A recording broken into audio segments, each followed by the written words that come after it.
다음으로 우리 그 허성우 작곡가님과 윤혜진 그 플루티스트의 이제 이야기를 들어봐야 되는데, 원래 음악은 사실 말보다는 듣는 게 중요하니까 먼저 한 곡을 듣고 그리고 이야기를 시작해 보도록 하겠습니다.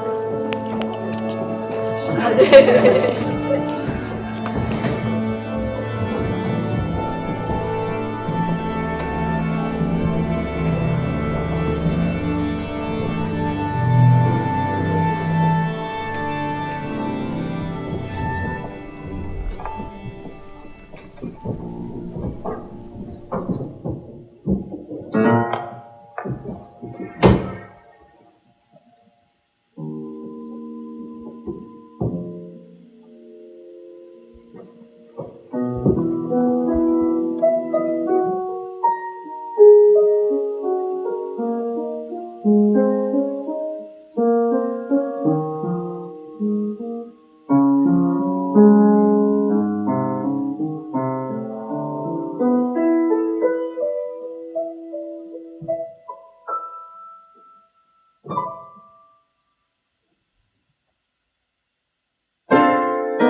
이제 곡을 듣고 나니까 얘기가 필요할까 싶기는 하지만 그래도 어 한번 좀 이제 하셨던 작업과 이제 또 이렇게 앞으로 하실 작업들에 대한 이야기 이런 것들을 조금 들려주시면 좋을 것 같아요. 지금 이 바티글라가 2018년도에 이제 그 작곡하신 곡이죠. 그때 같이 이제 하셨는데, 네. 별로 안 무질서한데요. 그러니까 아, 네. 곡은 무질서를 무질서한데. 지향하는. 아, 예. 맞아. 이 이 조화를 이뤄내야 하는 그 과정은 정말 합리화의 과정이거든요. 저희들한테. 그래서 타협이네요. 예, 그 합리화의 과정은 정말 치밀한 내적 어떤 그러니까 부조화를 조화로 만들어내는 치밀한 노력과 인식적 작업이 필요하죠. 그래서 그게 저한테는 너무 무리예요, 무리. 그러니까 잘해놓고 왜 그래. 그게 네, 그렇죠. 근데 그 과정일 뿐이죠. 아까 과정. 예, 그 모든 과정일 뿐이고 예술의 정답을 말할 순간 그 미신에 빠지는 거죠. 그래서 저는 이 과정이 좀 피곤하긴 하지만 이게 셀라비, 이게 인생이라고 생각하고 겸허히 받아들이고 있습니다. 네. 4.3이라는 그 공간은 정말 충격적인 공간이죠. 충격적인 사건이죠. 그렇지만 이제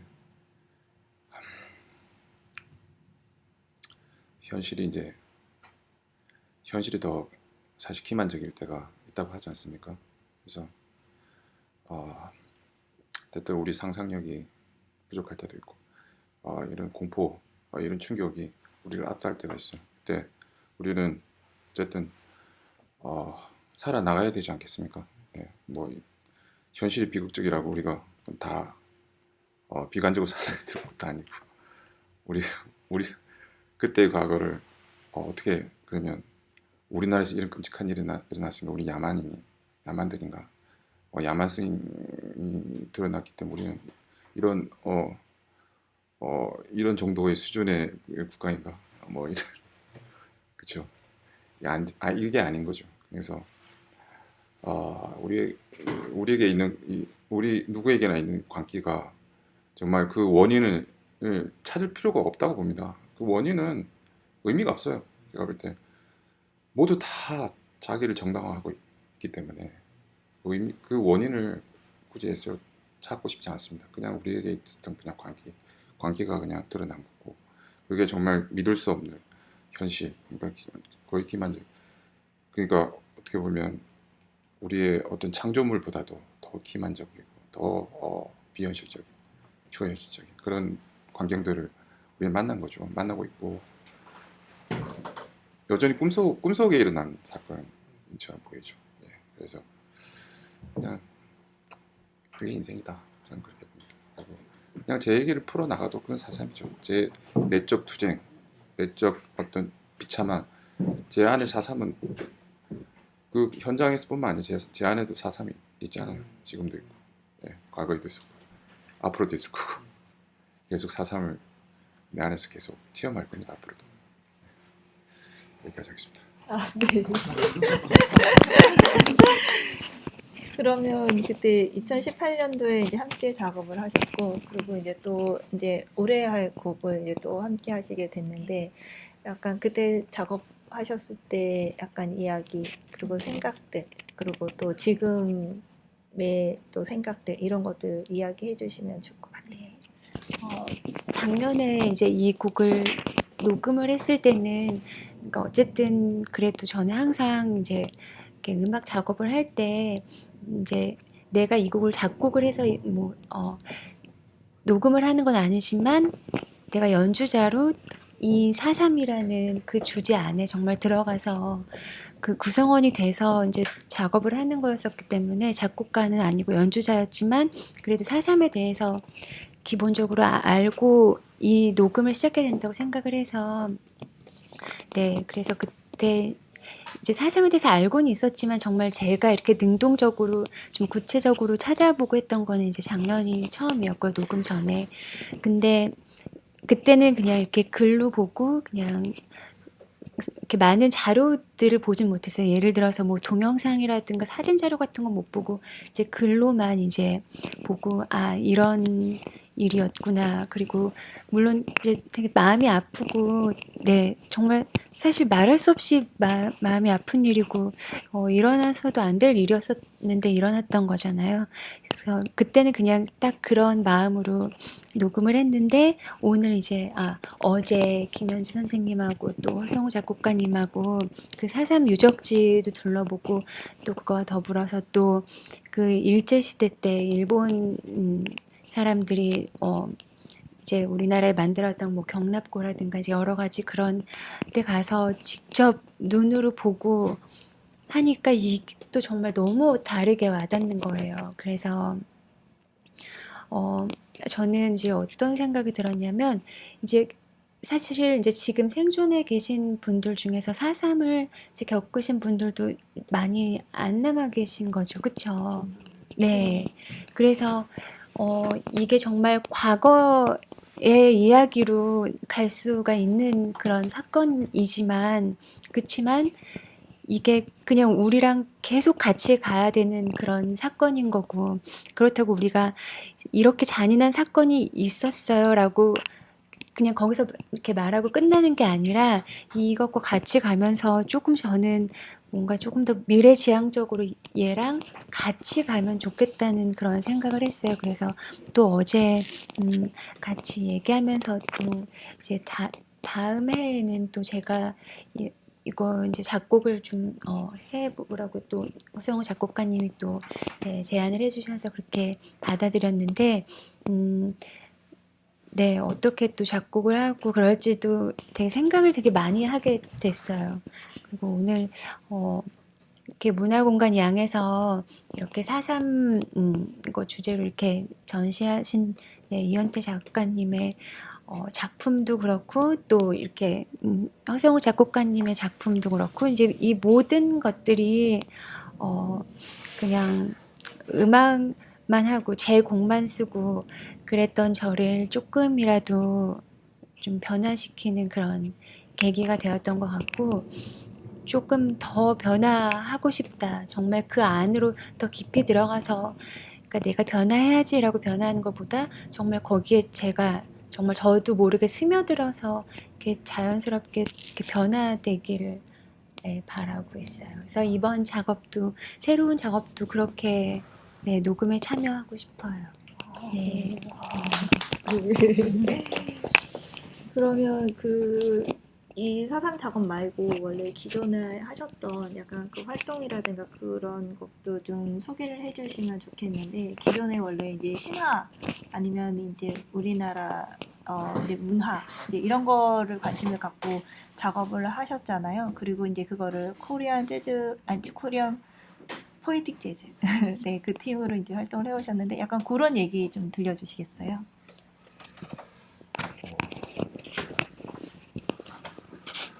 제가 프랑스 한국문화원에서 뭐 저희 공무도화가 곡을 특별히 또 이렇게 좋아해 주셔가지고 한국을 대표해서 이제 한번 뭐 이렇게 출전해 봤습니다. 그래서 국제 페스티벌에 나가면서 이 곡에 대한 그때 음악 감독을 했었던 그 보얀제트의 반응이 이제 좀 신선했거든요. 그래서 이게 뭐 좀 먹힐까 이런 생각이 다들 이거 아, 했다고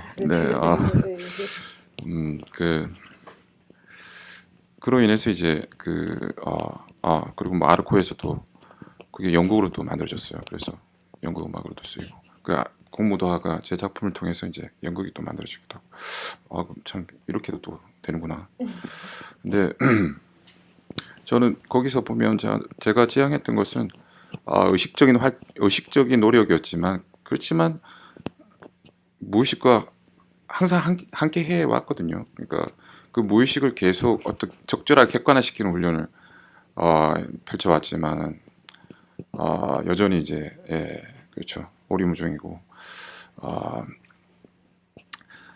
그 충동을 계속 적절하게 이제 정당화시키려고 했지만 또 여전히 오리무중이고. 하지만은 그것은 반드시 필요하고 우리 작업에서 우리가 그동안 정말 그러니까 항상 제거되어야만 했던 어떤 무의식적인 충동적인 어떤 또 광기 이런 것들이 어느 순간 저는 그거를 뭐죠 긍정하기 시작했어요.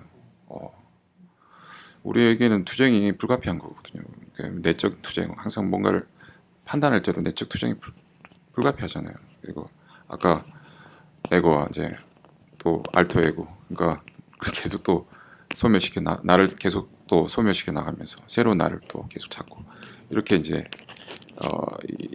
이런 어떤 이런 의식화 과정이 아니 이런 합리화 과정이 아니라 오히려 이런 모의 과정 이게 창작의 과정은 결국은 어떤 인식을 동경하는 어떤 그런 게 아니라 계속 어떤 형이상학적인 세계를 동경하고 있다.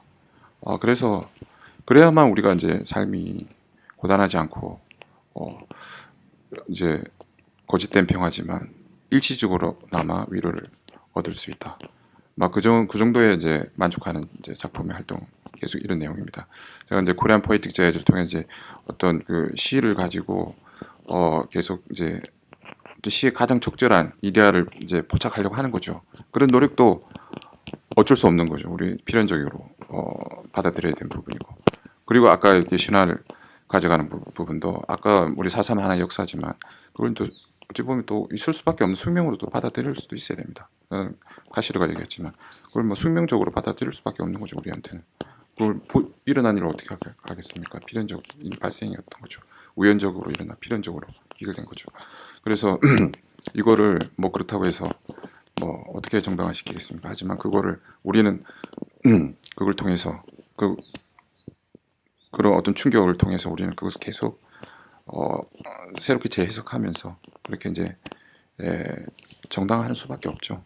삶을 정당화하고 계속 우리가 어떤 긍정의 힘을 비극을 통해서 역사적 비극을 통해서 계속 긍정의 힘을 얻게 되어야 되겠죠. 그래서 저는 아까 언어 얘기하셨지만은 그게 텍스트화하는 것에 대한 이제 피곤함이 있거든요. 그러니까 인식적 작업은 제가 사실 굉장히 이 합리화 과정 굉장히 제가 좀 경멸을 하는 작업이죠. 제가 공부를 잘 못하기 때문에 공부를 해 나가려고 하는 그런 노력은 정말 피곤해요. 너무 피곤하고 내가 과연 주인일까, 내가 노예일까 그런 느낌 들죠. 그래서 저는 이제 주인으로 살고 싶기 때문에 좀 쉬고 싶습니다. 쉬고 싶고 그런 인식적 합리화 과정은 이제 좀 그만두려고 언젠가 빨리 그만둬야 되는데 그래도 계속 하고 있어요. 네, 감사합니다. 네. 말씀은 저렇게 하셔도 사실은 네.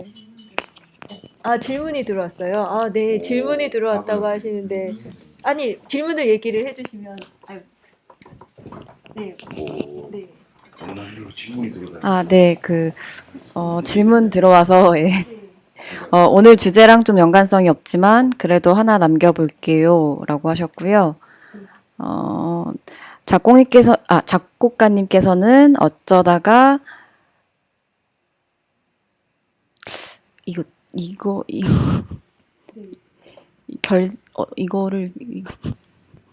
재즈, 코리안 포에틱 재즈 앙상블을 결성하시게 되시고 또 한국의 시를 소재로 음악을 만들게 되신 계기가 궁금해요.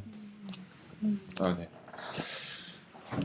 그러니까 프랑스에 있을 때도 한국어를 썼습니다. 그때 이제 오히려 그런 이제 뭐 제가 한국인이기 때문에 그걸 뭐 어떤 제 나라의 언어를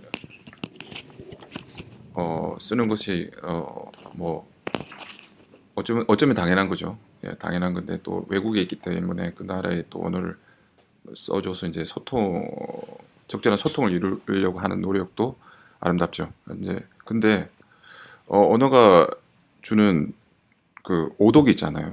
오해가 있고. 그러니까 차라리 그러니까 그 계기로 이제 시작됐는데 차라리 그러니까 바로 즉시 해석될 수 없는 어떤 소리를 사용하자. 그러니까 그게 우리 코리안 랭귀지 우리 말이죠. 그들에게는 하나의 소리로 전달될 테니까. 그래서 그렇게 이제 시를 사용하기 시작했고 뭐 또 제가 또 뭐 또 정당화 시키려면은 이제 우리나라의 아름다운 그 가곡이 이제 더 이상 물론 어디선가 작곡이 되어야 되겠지만 그게 이제 더 이상 작곡되지 않는 부분도 있고 그게 멈춰진 부분도 있고 근데 그게 처음부터 끝까지 이제 작곡가의 어떤 작곡가의 의도가 계속 이제 반영이 되는 거고 끝까지 이제 수고가 있는 거죠. 곡이 이제 종결될 때까지. 근데 이제 우리 연주자 재즈 뮤지션들은 자신이 직접 참여해서 자신이 그러니까 저는 앞에 뭐 테마를 만들고 이제 이렇게 가자라는 어떤 아주 최소한의 질서를 부여하지만은 그게 이제 재즈 작곡가 역할입니다. 그리고 이제 우리 모두가 참여해서 그거를 자기 나름의 언어로 해석하는 거죠. 그래서 음악을 절대 언어라고 뭐 또 그렇게도 얘기하지 않습니까? 그러니까 어차피 자기 나름으로 해석될 수 있는 어차피 언어는 오도로 갈 것이기 때문에 우리 음악이라는 언어를 통해 가지고 그렇게 소통을 하자 절대 언어로 그러면 자기만의 적절한 언어로 해석할 것이다 그렇게 해석될 것이다 그런 기대로 구성이 되고 또 시어도 뭐 우리 한국인들만을 위한 그런 게 절대 아니고요 그렇게 해서 하나의 사운드로 소리로서도 좀 더 전달될 것이기 때문에 그렇습니다. 이상입니다. 네, 적절하지 않았을 겁니다. 제가. 아닙니다. 저는 질문 하나. 네네네 질문. 네. 그냥 이게 그냥 음악을 듣는데 왠지 재즈 느낌보다는 약간 뭔가 컨템포러리 클래식 같은 느낌이 오히려 더 강했고 또 억지로 재즈라고 생각하면 그루브가 너무 없었어. 이런 재즈가 있나 싶기도 하고 또 한편 뭐 내가 잘은 모르지만 이제 선입관이 프랑스에서 공부했다니까 시작은 사티처럼 하고 끝은 그 오네 콜만처럼 이렇게 가는 느낌이 혼자 생각이 맞다는 게 아니라 그래서 그런 형태의 느낌이 나서 이거를 재즈로 그러니까 항상 아까 말씀드린 것처럼 뭐가 뭐여야 할 이유는 없는 세상인데 그래서 편의상 그 지금 포에틱 재즈라고 이름을 붙여서 하는데 그게 정말 재즈인지 아니면 재즈라는 이름을 사용한 컨템포러리 클래식인지 약간 그게 그래도 좀 경계가 있지 않겠습니까? 약간. 네네, 아주 좋은 질문입니다. 그건 너무 당연한 질문이고요. 그러니까 아까 그룹은 이제 스윙감을 얘기하시는 건데, 당연히 이제 저희 뮤지션들은 당연히 스윙을 해야 됩니다. 그러니까 스윙하는 이 블루스 계열의 곡들이 있죠. 예, 그리고 밥 계열의 곡이 있고, 근데 그게 또 이제 진화가 에볼루션 돼가지고 이제 모달 재즈로 진행되고. 프리스타일 같은. 네, 또 아방가르드로 이제 가고. 저는 이제 아방가르드에 이제 이렇게 보습이 돼 있는 건데,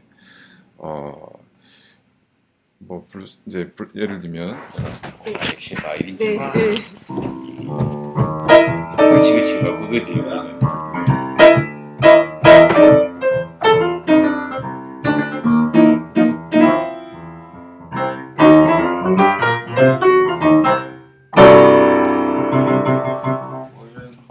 네, 스타일의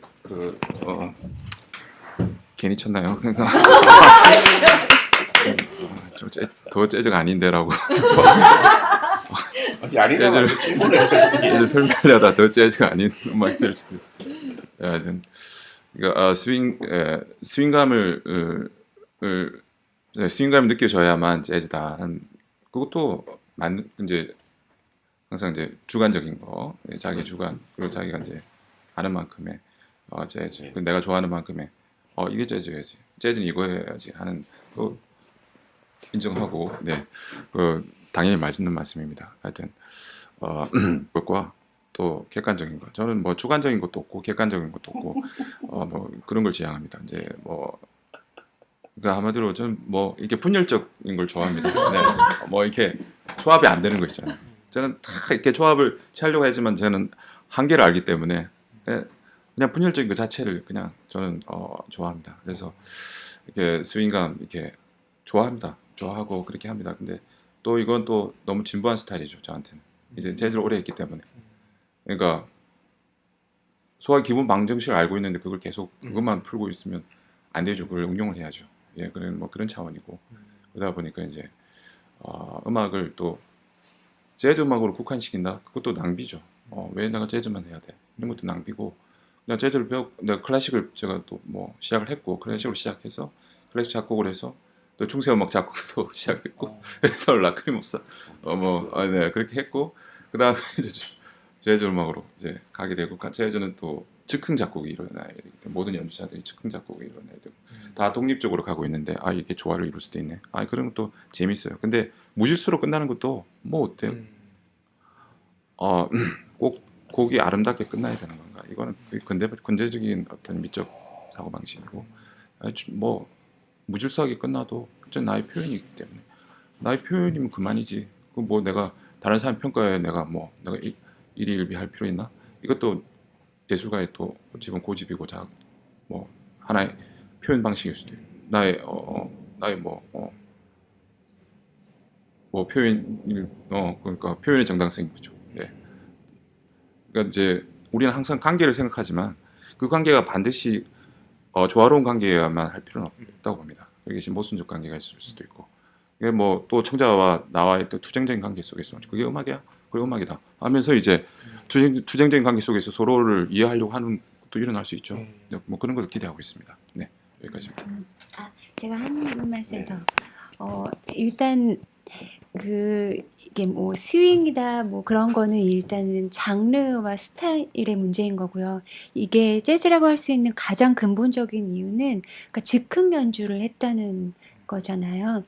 이게 약간 현대 클래식 같은 그런 작곡이 되어 있지만 우리가 지금 그러니까 방금 연주했던 거랑 달리 또 다시 또 똑같은 곡을 연주한다고 하면 또 다른 음악이 나오고 또 다시 또 한 번 이 곡을 연주할게 했을 때 또 다른 음악이 나오거든요. 그러니까 항상 즉흥 연주를 하고 그때 우리의 그 기분과 또 우리의 생각, 그러니까 그게 동시에 이제 이루어지는 거긴 한데, 그래서 항상 이렇게 다른 연주가 나온다는 거, 즉 그 즉흥 연주. 그러니까 재즈에서는 임프로비제이션이라고 하는데 그게 있기 때문에 재즈다. 네, 그게 근본적인 차이점이다 이렇게 말씀드릴 수 있을 것 같아요.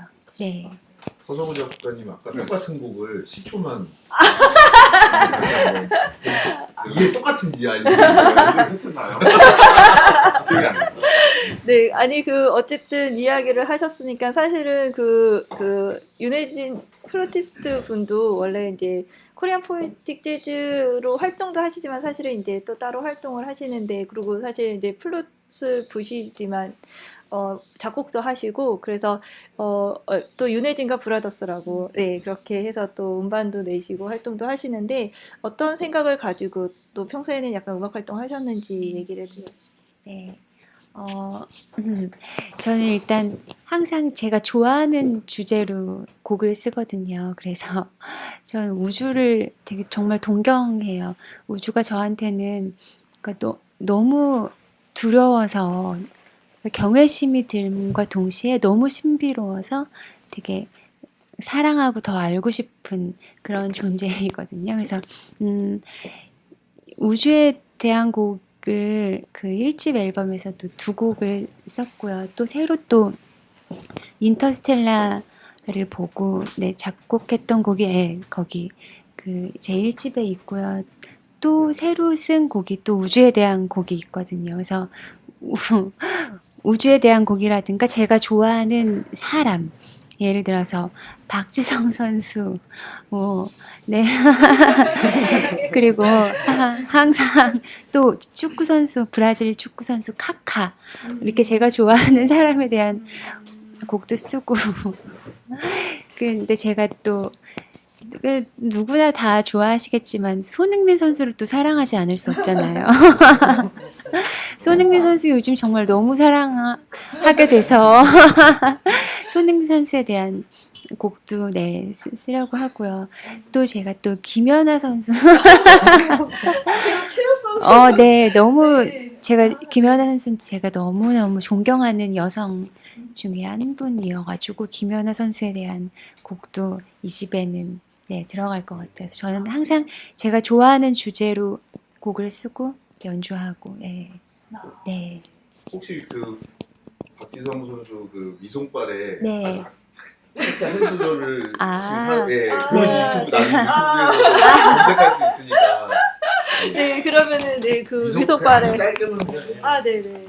그 이거 위송발에는 그 박지성 선수가 평발임에도 불구하고 정말 그 그라운드에서 제일 바쁘게 움직이는 선수잖아요. 그게 그 박지성 선수의 그 정신 세계가 어떤지를 저는 말해주는 거라고 생각해서 그 박지성 선수의 그 빠른 발, 현란한 발, 그리고 그 안에 숨겨져 있는 그 박지성 선수의 우리는 상상조차 할 수 없는 그런 이렇게 노고라고까지 저는 생각이 드는데, 네, 그런 거를 약간 표현을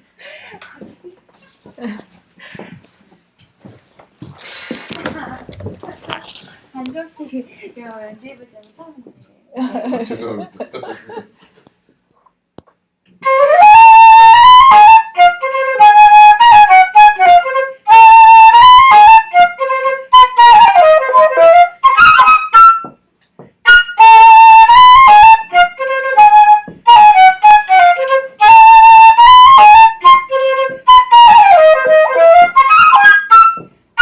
그리고 뒤에 좀 화려한 게 나오는데 그거는 네. 직접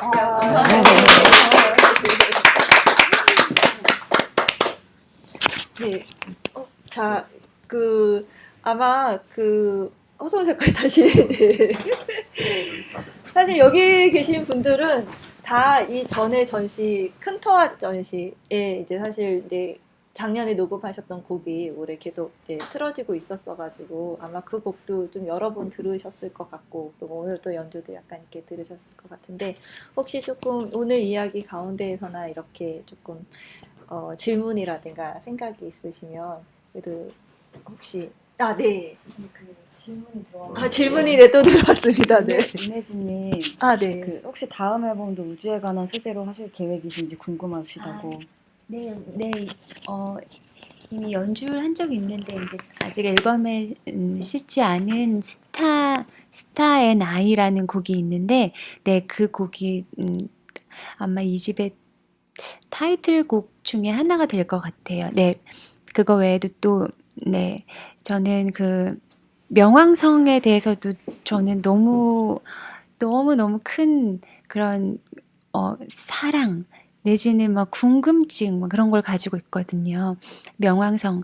그래서 네, 사실은 처음에 그 스타앤 아이라는 곡도 제목이, 그러니까 명왕성이 플루토잖아요. 근데 제목을 그래서 플루토로 해서 제목을 지을까 하다가 네, 그냥 스타앤 아이를 했는데요.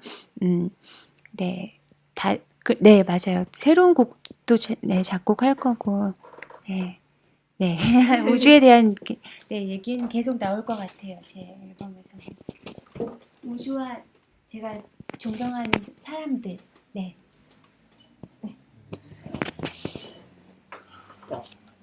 아, 저요? 거기 있네요. 네. 그 또 되게 재밌네요, 정말로. 왜냐하면 그 같은 생각을 비슷한 약간 되게 뜬금없게 들릴 수도 있지만은 어떤 제가 작업하는 방식에서 뭔가 이렇게 딱 보일 때가 있거든요. 그 아무도 못 보겠지만 뭔가 이렇게 이거 얘 같은데 약간 이런 거 있을 때 이런 식으로 전혀 이미지나 결과물은 포트레이트 같지 않고 전혀 그렇지 않은데 이게 누군가가 될 수 있겠다는 생각을 자주 해요. 사실은 어떤 부분에서 얘 너 같아. 뭐 이런 느낌. 그리고 그런 어떤 그냥 뭐 명왕성이라고 되게 그 어떤 선수의 세계관, 어떤 그 세계 이렇게 궁금해 하시는 것도 너무 재밌고, 같은 두 분한테 동시에 들리는 질문일 수 있을 것 같은데, 그 임프로바이제이션 했을 때 딱 거기 즉흥해서 뭔가 이렇게 벌어지는, 저 파도 작업 제가 저기에 설치한 브레이킹 웨이브스, 부서지는 부서지는 웨이브스라는 제목인데, 그거는 한 파도 한 토막을 가져와서 그거를 5등분 나눠서 다시 하나의 파도로 다시 이어서 계속해서 하면 걔네들의 어떤 듀레이션이 겹치면서 끝까지 이어가는 그런 식인데 얘네들한테는 임프로바이제이션, 그러니까 저는 음악적인 걸 전혀 모르기 때문에 그게 궁금한 거예요. 왜 얘네가 끝이 나지 않고, 그리고 왜 내가 미리 알지 않는 방식으로 뭔가가 벌어질 때 왜 이렇게 재밌지? 이게 그게 궁금해요. 왜냐면 모든 분야에 다 그런 게 결정적으로 하나씩 다 끼어 있다고 생각하거든요. 그리고 아무리 어떤 임프로바이제이션이 아닌 것도 그 순간에 아까 말씀하셨듯이 그 필연적인 우연성, 필연적으로 마주할 수밖에 없는 우연성, 절대 그 우연성을 피해갈 수 없는 그 필연성, 뭐라고 해야 되지? 필연적인 우연성을 염두에 두지 않으면 화병이 그 화병이 걸리잖아요. 그렇지 않아요? 저는 그렇거든요. 그래서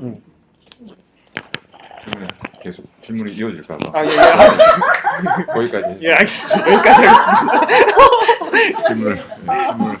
그 질문에 대한 답으로서 이제 또 질문 길어지면 제가 아무런 답변을 못합니다. 질문 이어지는 네 좋습니다. 사실 제가 말하는 걸 좋아하는 편은 아닌데요. 이 시간 이제 피할 수 없기 때문에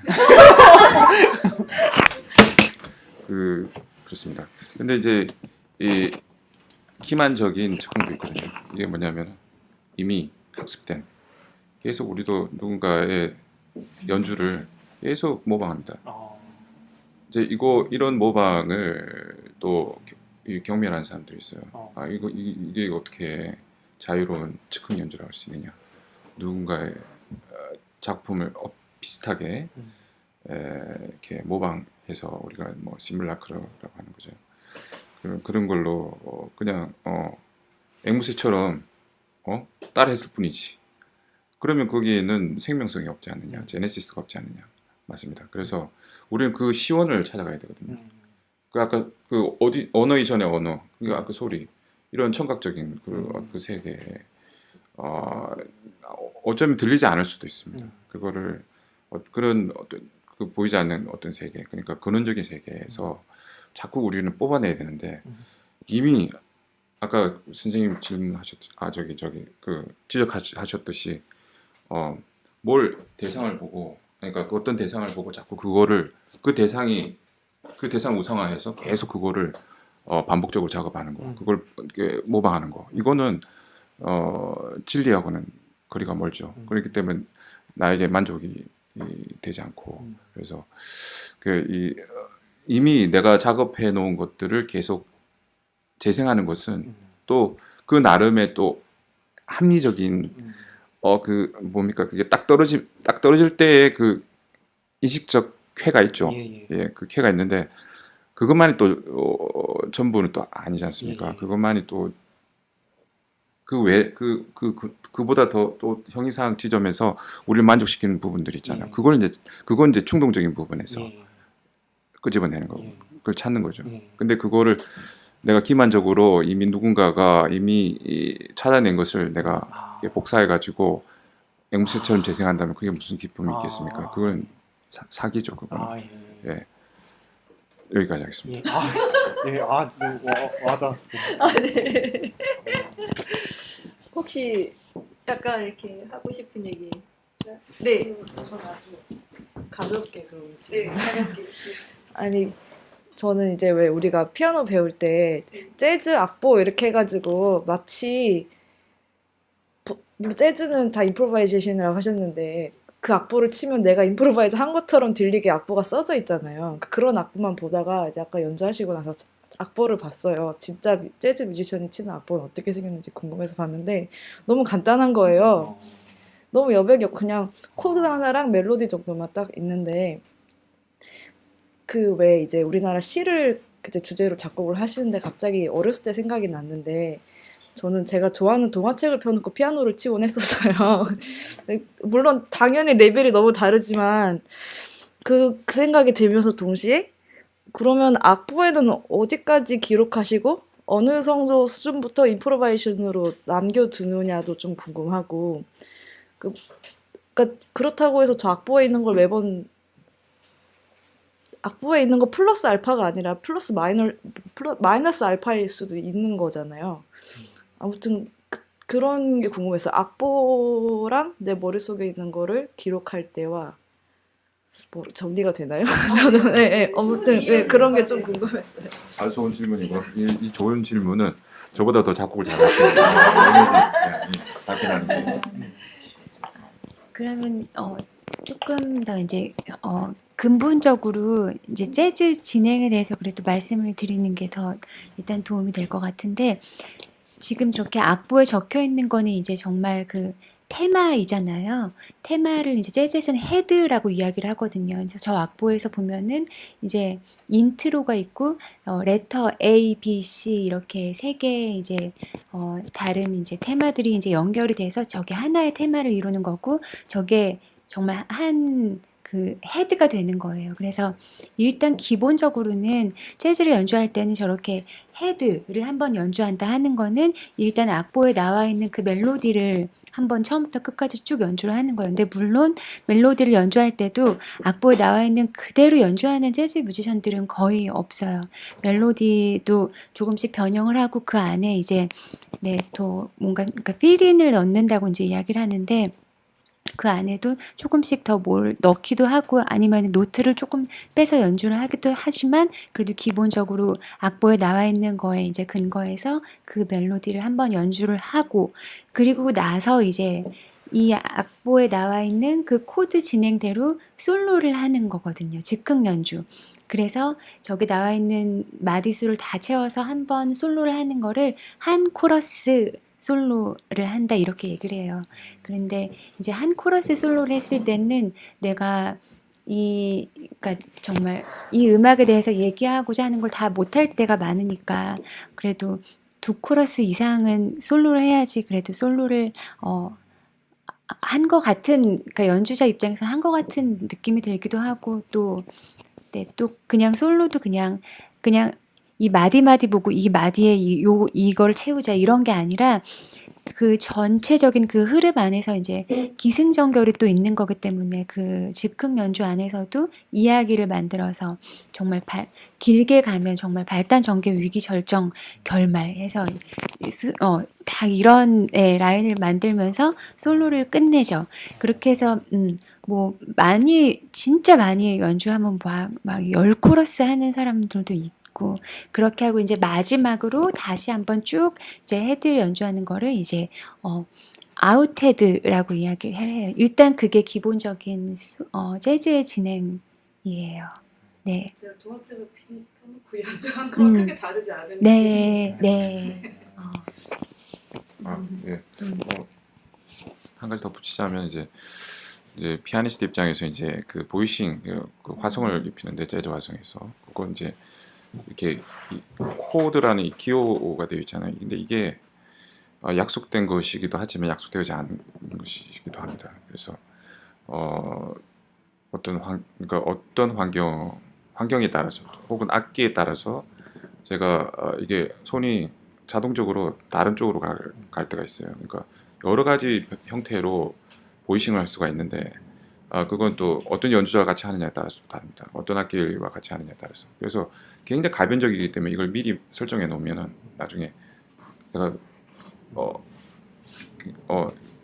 불만족스러울 수밖에 없어요. 그러니까 그 결과물은 내가 만족하지 못할 경우가 많아요. 그래서 이게 좀 그러니까 코드가 없으면 또 아주 저기 뭐냐 때때로 이제 코드가 불편할 때도 있어요. 그 코드 자체가. 그럴 때는 또 코드를 없애기도 하고 생략하기도 하고 다른 코드를 또 바꾸기도 합니다. 그래서 이제 바리에이션, 그러니까 멜로디도 마찬가지. 멜로디도 아까 말씀드렸듯이 이 멜로디도 이렇게 바리에이션, 연주자에 의해서 또 바로 즉흥적으로 바리에이션 되기도 합니다.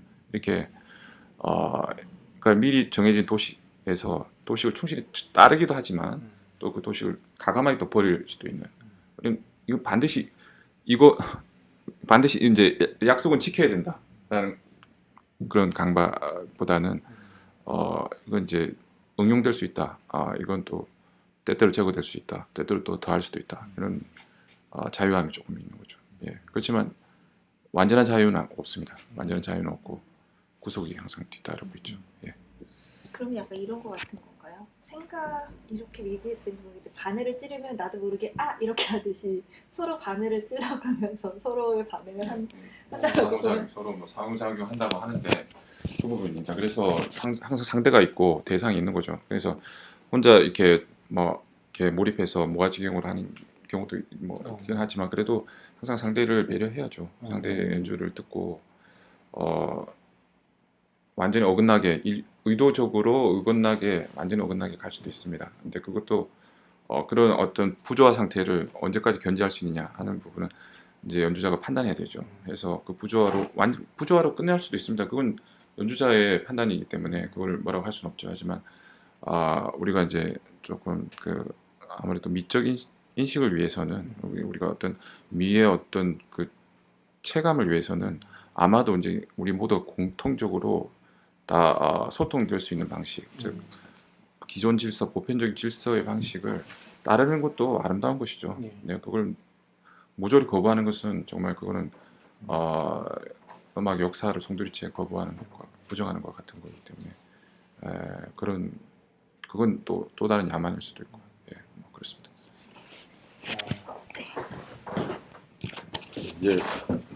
사실 이제 연주를 들어야 되는데 연주 듣기 전에 우리 허성호 작곡가님께 좀 질문하고 싶습니다. 그러니까 허성호 작곡가는 그 음악 하시는 분들 중에서도 아주 미학을 오랫동안 공부하시고 그 다음에 이제 특히 이제 쇼펜하우어에 대한 그것도 논문도 쓰시고 근데 이제 제가 허성호 작곡가한테 쇼펜하우어를 오행시로 지으라고 하면 나중에 맞을 것 같아서 그거는 부탁 안 드리고 저 이제 요것만 좀 부탁드리겠습니다. 그러니까 뭐냐면 4.3과 제주 4.3과 자신의 그 음악이 어떤 미학 공부가 오랫동안 그 천착한 미학 공부가 끼친 영향, 그게 좀 좋다 나쁘다 이렇게 간략하게 좀 대답해 주시고 그 다음에 한 가지 부탁드릴 거는 본인이 굉장히 천착한 그 쇼펜하우어는 땡땡땡 누구다 이렇게 아주 간략하게 좀 대답. 세자입니까? 이거는 뭐 못합니다. 좀 자폐적 좀 약간 자폐적 특징이 있기 때문에 비행기 시간을 좀 고려해야 되는데 제가 이거 제가 말을 한번 시작하면요 정말 제가 누군가 끊어주지 않으면 저도 작가님처럼 누군가 끊어주지 않으면 계속할 수 있습니다. 그래서 미리 말씀드리겠습니다. 네. 그래서 쇼펜하우어는 그래서 제가 들킨 기분인데 제가 이렇게 좀 이제 좀 논문도 썼다고 그 배운 거 이렇게 계속 이렇게 제가 말 도중에 계속 이제 마치 주석 달듯이 계속 이렇게 주석을 달았는데요. 쇼펜하우어 주석을 달았는데 사실 이제 쇼펜을 좋아했기 때문에 또 공부를 하게 됐고 쇼펜하우어가 이제 바그너에 미친 영향을 지대합니다. 바그너가 쇼펜하우어를 너무나 사랑하고 좋아했죠. 죽을 때까지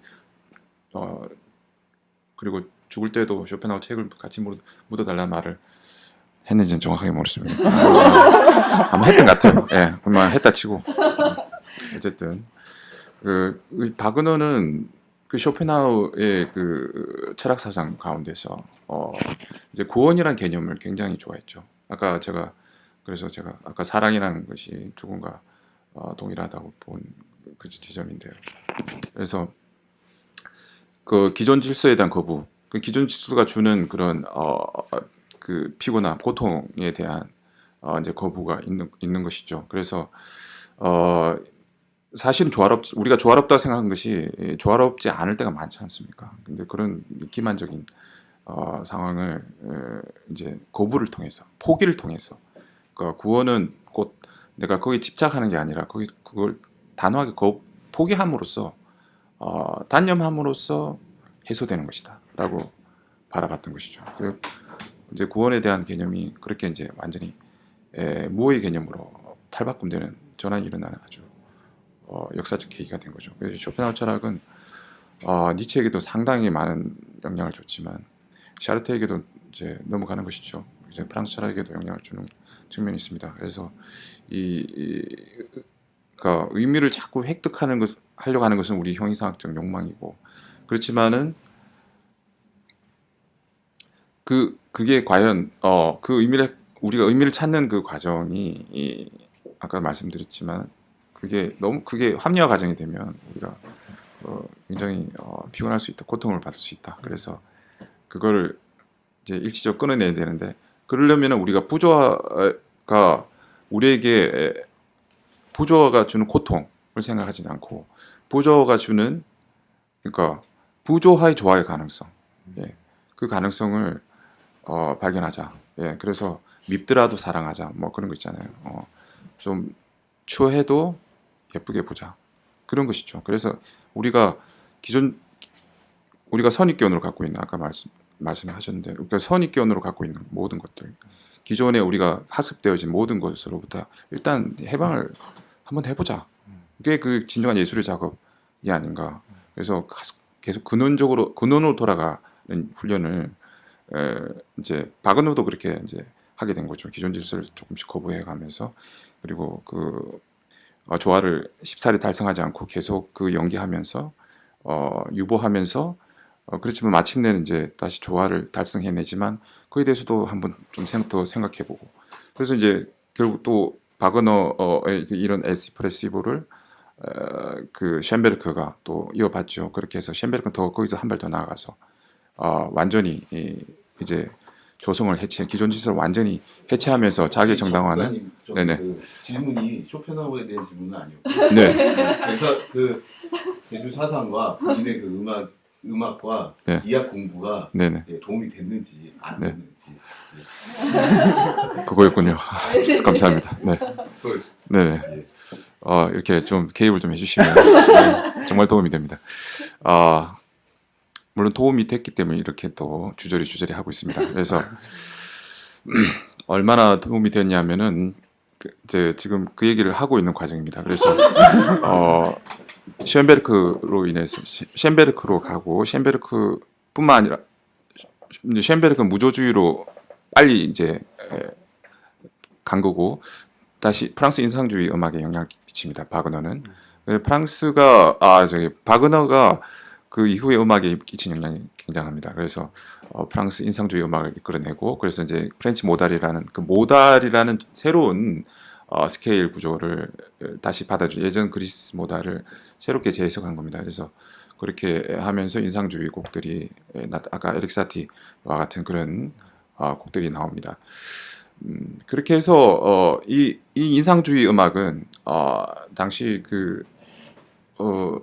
이제 조금씩 일고 있는 어떤 제3의 음악, 예를 들면 이제 우리가 월드 뮤직이라고 하는 그 제3의 음악과 이제 결부가 되기 시작합니다. 그다음 비제의 어떤 그 카르멘, 그러니까 인상주의 음악에서 조금 비켜 있긴 하지만 그 비제의 음악이 우리 이 라틴 음악이 주는 영향이 컸거든요. 그렇게 하고 그 라틴 음악이 이 스윙으로 발전되는 뉴올리언즈 클럽으로 이렇게 가고 그 뉴올리언즈 클럽에서 이제 거기서 이제 어떤 그 스윙감이 그러니까 싱코페이션의 가능성이 이제 아주 지대해지는 거죠. 그 싱코페이션이 좀 더 이런 플로팅 스타일이 좀 더 적극적으로 일어나는 게 바로 스윙감이라고 하는 거죠. 이런 약간 플로팅 스타일, 이런 잠깐 떠 있는 그런 스타일을 이제 약간 거칠다고 이제 라프하다고 이제 보기도 하는데 그런 이제 그것을 이제 거칠다고 보는 게 아니라 그거를 재밌다고 이렇게 정당화하는 것이었죠. 그래서 바로 그 불협화음이 주는 거친 면 이런 것들을 재즈는 적극적으로 정당합니다. 그래서 이제 이 발언계적인 스케일이 굉장히 많거든요. 그런 진행이 많은데 그래서 재즈 음악은 내가 듣기는 어렵다.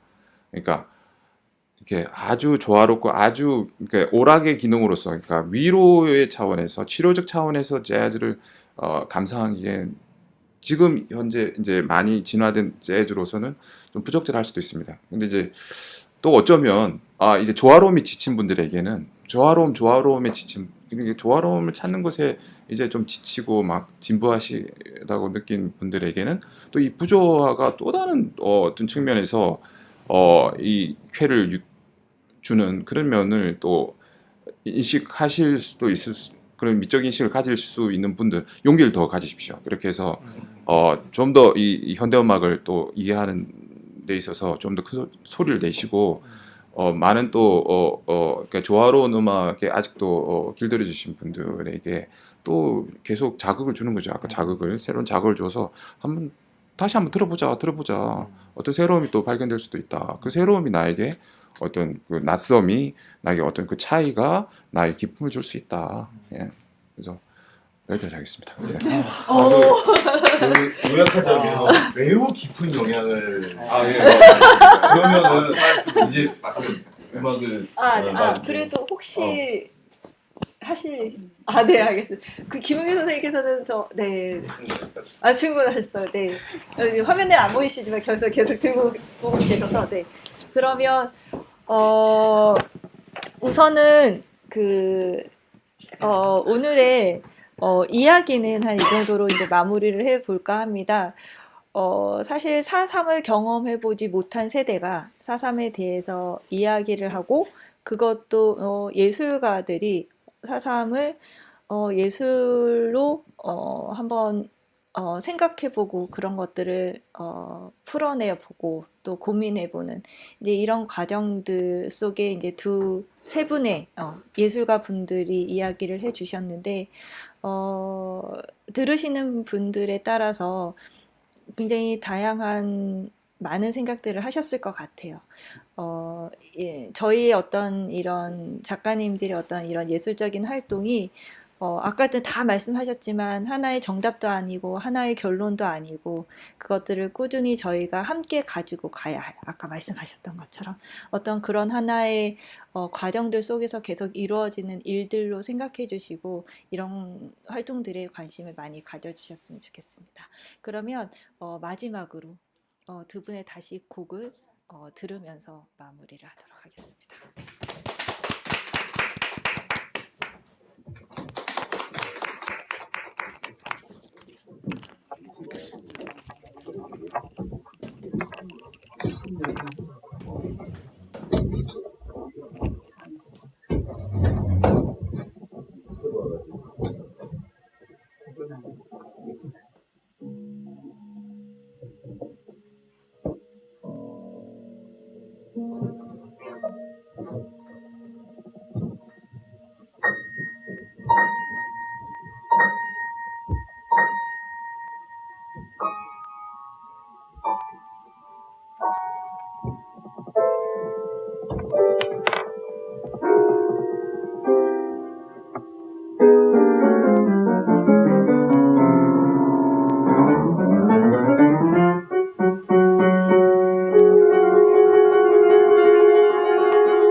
다들 너무 고생 많으셨습니다. 그러면 다음에 또 뵙겠습니다.